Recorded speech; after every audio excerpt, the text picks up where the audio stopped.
शराबबंदी की उपयोगिता पर प्रश्न चिन्ह लगाता है कि शराबबंदी की उपयोगिता प्रमाणित करता है। जहरीली शराब के चक्कर में लोग फंसते हैं और जान गंवा देते हैं। शराबबंदी बहुत हद तक सफल है। कानून को कामयाबी मिली है। इसका माने यह कानून हत्या, बलात्कार, लूट, इन सब को जघन्य अपराध घोषित करके काफी सख्त सजा का प्रावधान किया गया है। सब लोग एक स्वर में कहे कि इसे और सख्ती से लागू होना चाहिए। इतने उल्लास और उत्साह के साथ इसका समर्थन दिया। सदन के आग्रह पे हमने सबको संकल्प कराया। बार बार समीक्षा कहने के बजाय कानून के किस भाग उनकी असहमति है उसके बारे में कोई ठोस सुझाव दे सकते हैं। मांझी जी ही नहीं, हम विधायक दल दोनों हाथ उठा के इस विधेयक का समर्थन देता है। मुख्य न्यायाधीश ने कभी भी इस कानून के इंटेंट या कंटेंट पर कोई टिप्पणी नहीं की है। अपराधों की संख्या बढ़ती है तो पुलिस पर उंगलियां उठती रही। बिहार में शराबबंदी है, बावजूद इसके जहरीली शराब से लोगों की मौत हो रही है। पिछले साल भी मौतें हुई, इस बार इस साल में नालंदा में और अब छपरा में। आखिर शराब बिक कैसे रही है, किसकी मिलीभगत है? पटना हाईकोर्ट ने भी फटकार लगाई है। पटना हाईकोर्ट का भी कहना है टिप्पणी में कि कहीं न कहीं शराब के धंधेबाजों, माफिया से और पुलिस की सांठगांठ है। कई ऐसी घटनाएं सामने भी आ रही है। हमारे साथ हैं बिहार के कद्दावर नेता जेडीयू के और मंत्री विजय चौधरी जी। ये शराबबंदी आपने लागू किया, 5 साल से ज़्यादा हो गए, लेकिन आप ठीक ढंग से लागू नहीं कर पा रहे हैं। इसका नतीजा ये हो रहा है कि लोगों की मौत हो रही है। इस मौत का जिम्मेदार सरकार है या नहीं?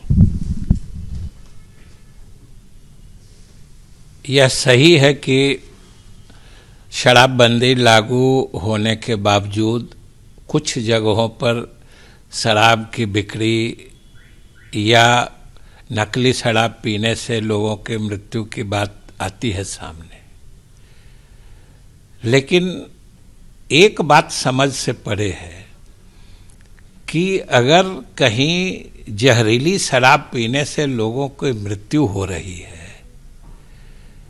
तो यह शराबबंदी के प्रश्न, शराबबंदी की उपयोगिता पर प्रश्न चिन्ह लगाता है कि शराबबंदी की उपयोगिता प्रमाणित करता है। हमको ये बात नहीं समझ में आती है कि अगर शराबबंदी सही माने में लागू हो जाए, और सब लोग जानते हैं कि शराबबंदी कोई सामान्य कानून जैसा नहीं है, ये सामाजिक मुद्दे पर आधारित कानून है। और ये पूरी दुनिया जानती है कि जब समाज में परिवर्तन वाले कानून बनते हैं तो उसमें समाज की सहभागिता भी उतनी ही महत्वपूर्ण होती है। और आज यही तो देखने समझने की बात है कि आज शराब पीने से, जहरीली शराब के चक्कर में लोग फंसते हैं और जान गंवा देते हैं। तो मुख्यमंत्री ने भी यही बात कही थी कि पियोगे तो मरोगे, लेकिन आपको लगता है कि इस बात का जो सीधे जो आप नहीं कह रहे हैं, इस बात का कोई असर नहीं दिख रहा है? या यूं कहें कि शराबबंदी अगर सफल होती तो इस तरह से लोगों की मौत नहीं होती, जहरीली शराब नहीं मिल रही है? क्या ऐसा, क्यों ऐसा हो रहा है कि जहरीली शराब लोगों को पीना पड़ रहा है? चोरी छुपे लोग पी रहे हैं, भट्टियां के भट्टियां जले हुए दिखते हैं, पुलिस जो है उन्हें पकड़ने में नाकामयाब रहती है। तो इस सवाल का जवाब दें कि क्या शराबबंदी सफल है या फिर पुलिस के सांठगांठ की वजह से यह असफल हो रहा है? देखिए, शराबबंदी बहुत हद तक सफल है। सबसे तो पहले आपको चिन्हित करना होगा या समझना होगा कि शराबबंदी का मकसद क्या था। शराबबंदी का मकसद था कि जो लोग पी के पब्लिक प्लेसेस पे न्यूसेंस करते थे, भले अच्छे सज्जन लोग शाम होते चौक चौराहा पे निकलने से परहेज करते थे, ये उस स्थिति को दूर करने के लिए लगाई गई थी। उसमें तो कामयाबी मिली है। मंत्री जी मैं बता दूं कि उसमें कामयाबी मिली है। अभी और बता रहे हैं, अभी तो पहले ही बात में आपने ही मान लिया जो कामयाबी मिली है। बिल्कुल, क्योंकि लोग कहते हैं, हमने सर्वे कराया है, उसमें देखा है कि लोगों को ये लग रहा है। और कामयाबी मिली है तो कामयाबी का ही दूसरा नाम सफलता है। अगर कामयाबी अपने मकसद को पाने में इस कानून को कामयाबी मिली है, इसका माने यह कानून पर तो प्रश्न चिन्ह लगा रहा है ना। जो जहरीली शराब मिल रही है उससे जो मौत हो रही है, होम डिलीवरी हो रही है उससे जो मौत हो रही है, लोग चोरी छिपे पी रहे हैं, भले खुलेआम नहीं पी रहे हैं, ये सवाल है। अब ये समझने की बात है कि जब से आईपीसी सीआरपीसी बना, हत्या, बलात्कार, लूट, इन सब को जघन्य अपराध घोषित करके काफी सख्त सजा का प्रावधान किया गया है। कब से किया गया सोचिए। आज हत्याएं हो रही हैं कि नहीं, आज बलात्कार हो रहे हैं कि नहीं। तो सामान्य समझ की बात है कि अगर कोई समाज हित का कानून है और अगर उसका उल्लंघन हो रहा है तो ये सबकी नैतिक जिम्मेदारी है कि सब लोग एक स्वर में कहे कि इसे और सख्ती से लागू होना चाहिए। अगर एक हत्या होती है तो सब मिलके कहने लगे जो अब ये हत्या वाला कानून जो है उसकी समीक्षा होनी चाहिए। बहुत सही बात है, मैं इसी पर आ रहा था। मंत्री जी, ये बड़ी हैरान करने वाली बात है कि तेजस्वी यादव अगर ये कहते हैं कि समीक्षा होनी चाहिए, शराबबंदी फेल है, तो ये बात समझ में आती है कि कैसे वो विरोधी हैं। लेकिन आपके जो समर्थक हैं, एनडीए के एलाई हैं, बीजेपी, जीतन राम मांझी की पार्टी हम, ये सभी कह रहे हैं कि समीक्षा होनी चाहिए। संजय जायसवाल प्रदेश अध्यक्ष हैं, वो कहते हैं कि समीक्षा होनी चाहिए। तो आपको लगता है कि इसके समीक्षा करने की जरूरत है? क्या आप उन्हें समझाने में, जो आप अभी मुझे बता रहे थे, क्या आप कामयाब नहीं हो रहे हैं कि इसे किस तरह से पालन करना चाहिए? आखिर वो समीक्षा चाहते क्या? हम तो आश्वस्त हैं कि जब कभी आधिकारिक रूप से शराबबंदी पर चर्चा हुई है, संयोग से ये कानून जब बन रहा था तो मैं बिहार विधानसभा का अध्यक्ष था और मैं सदन की अध्यक्षता कर रहा था जब यह कानून पास हुआ था। और आज जो लोग भी, पता नहीं, मुझे नहीं मालूम है किस कारण से बोल रहे हैं, क्या उनकी समझदारी है, लेकिन इस विधेयक का खंड दर खंड पर सदन की सहमति के क्रम में मैं बढ़ता जा रहा था और सारे सदन में उल्लास का ये माहौल बना, सभी दलगत भावनाओं से ऊपर उठकर सभी दल के सभी माननीय सदस्यों ने इतने उल्लास और उत्साह के साथ इसका समर्थन दिया कि अंत में मुझे अपने आसन पर खड़े होके सारे सदस्यों को खड़े होके संकल्प दिलाया हमने।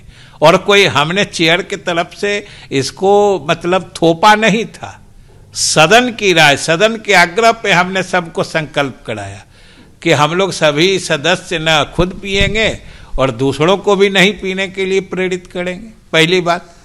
दूसरी बात, जब कभी बैठक हुई है सभी बैठकों में सारे दलों ने इस कानून के प्रति समर्थन और संकल्प जताया है।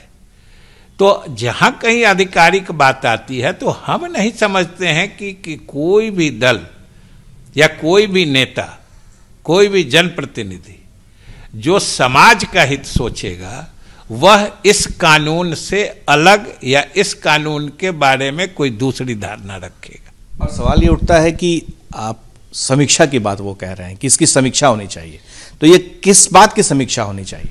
देखिए, हमारे समझ से आप जो बात कह रहे हैं वो एक मायने में सही है कि सिर्फ समीक्षा की बात का तो कोई अर्थ होता नहीं है।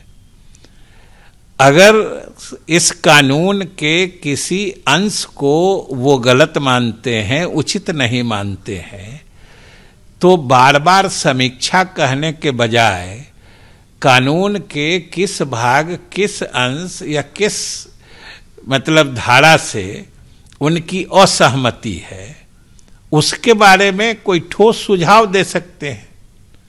वो आए तब तो उस पर कोई बात हो। अभी तक तो मेरी समझ से किन्हीं के तरफ से कोई ठोस सुझाव नहीं आया है कि इस बिंदु पर समीक्षा होनी चाहिए, सीधे समीक्षा होनी चाहिए। तो सवाल है कि इसीलिए हमने कहा कि यह तो सामाजिक परिवर्तन का कानून है। और सामाजिक परिवर्तन की बात आप कर रहे हैं, जीतन राम मांझी वो तो कहते हैं कि थोड़ी थोड़ी पिया करो, दवा के रूप में पिया करो, इसको आप कैसे देखते हैं? आप वो देखते हैं और हम ये देखते हैं कि हमारे एनडीए विधायक दल की बैठक में, सदन में जब इसकी बात आती है तो सिर्फ मांझी जी ही नहीं, उनके निर्देश पर पूरा हम विधायक दल दोनों हाथ उठा के इस विधेयक का समर्थन देता है। तो देखने देखने का फर्क है। आप अच्छी चीज देखिए, समाज हित की चीज देखिए, मांझी जी आपको वो भी दिखाते हैं। आप गलत चीज के प्रति क्यों आकर्षित हो जाते हैं, ये तो आप पे निर्भर करता है। अच्छा, एक बड़ा दिलचस्प सवाल है कि शराबबंदी को लेकर के जिस तरह से सुप्रीम कोर्ट के चीफ जस्टिस ने एक व्याख्यान में कहा कि ये जो जबरिया थोपा हुआ है और अदूरदर्शी है, तो इस पूरे एपिसोड को आप किस तरीके से लेते हैं कि चीफ जस्टिस ऑफ इंडिया का ये बयान? देखिए, मुख्य न्यायाधीश महोदय ने भी जो बातें कही हैं वो सिर्फ इसके इम्प्लीमेंटेशन से जुड़ी हुई है। उन्होंने इसका जिक्र किया कि न्यायालय में मामलों की संख्या बढ़ रही है, न्यायालय पर दबाव बढ़ रहा है।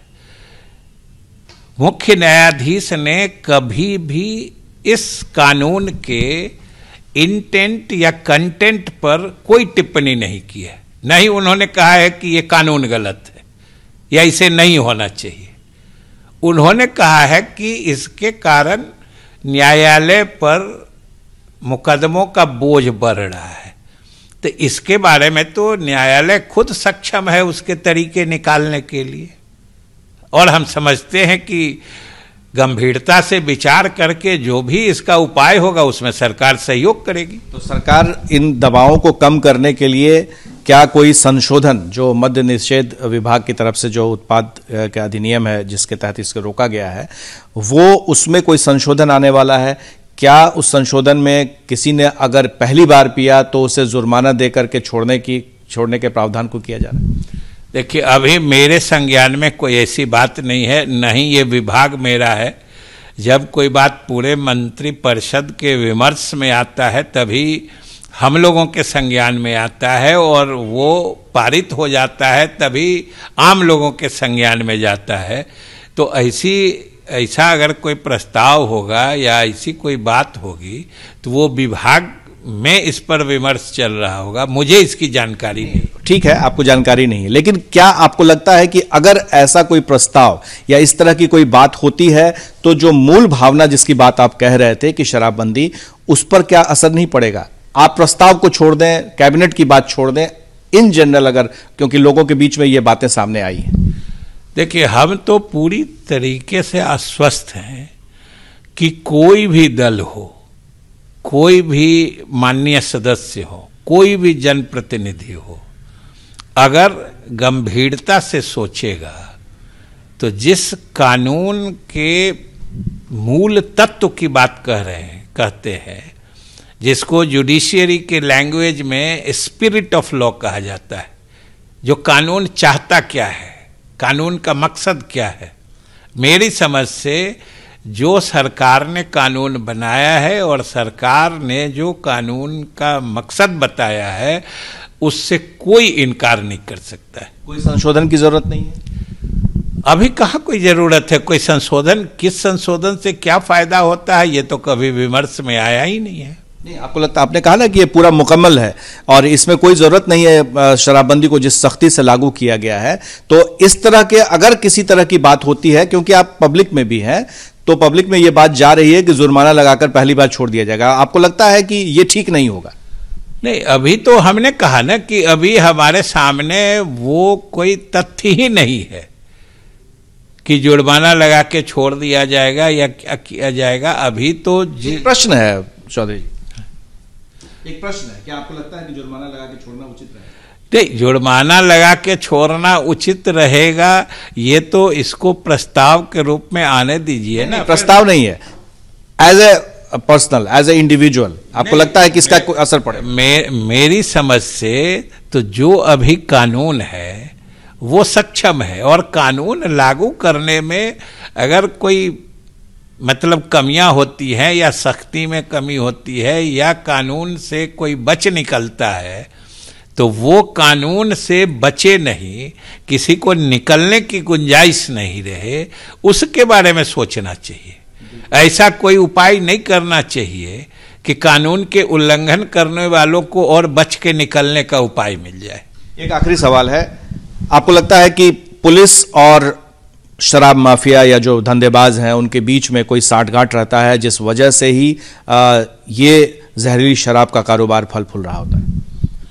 देखिए, हमने तो शुरू में ही कहा कि जितने भी अपराध हैं, जिस भी प्रकार के अपराध हैं, चाहे जघन्य अपराध है या छोटे मोटे अपराध है, अपराध चाहे किसी श्रेणी का हो, वो दुखद है, निंदनीय है, और उसका निराकरण होना चाहिए और उस पर विराम लगना चाहिए। और जब कभी इस तरह के किसी विशेष क्षेत्र में अपराधों की संख्या बढ़ती है तो पुलिस पर उंगलियां उठती रही है, और पुलिस के द्वारा प्रयत्न किया जाता है। अभी भी देख रहे हैं कि पुलिस के द्वारा लगातार प्रयत्न किया जा रहा है, रेड किया जा रहा है, और लगातार धंधेबाज लोग पकड़ा रहे हैं। मेरी समझ से अगर इस तरह की कुछ गड़बड़ियां सामने आ रही है तो कानून में नुस्ख निकालने या कानून के औचित्य पर प्रश्न उठाने से कहीं ज्यादा बेहतर समाज हित में है कि सब लोग मिलके इसे सफलता से लागू करने में अपना सहयोग दें और राष्ट्रपिता महात्मा गांधी के सपनों को साकार करें। बहुत बहुत धन्यवाद। अगर चंद शब्दों में लबोलबाब कहा जाए तो मंत्री जी का साफ कहना था कि शराबबंदी कानून सख्ती से लागू है और उस पर किसी तरह का समझौता नहीं होगा। जो लोग समीक्षा की बात कर रहे हैं वो भी ये बात सुन लें। और दूसरी सबसे महत्वपूर्ण बात है, बिहार में शराबबंदी लागू है।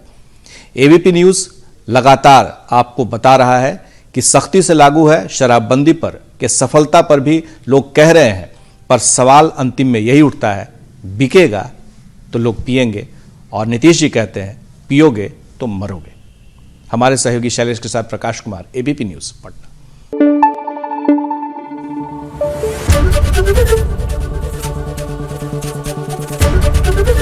एबीपी न्यूज आपको रखे आगे।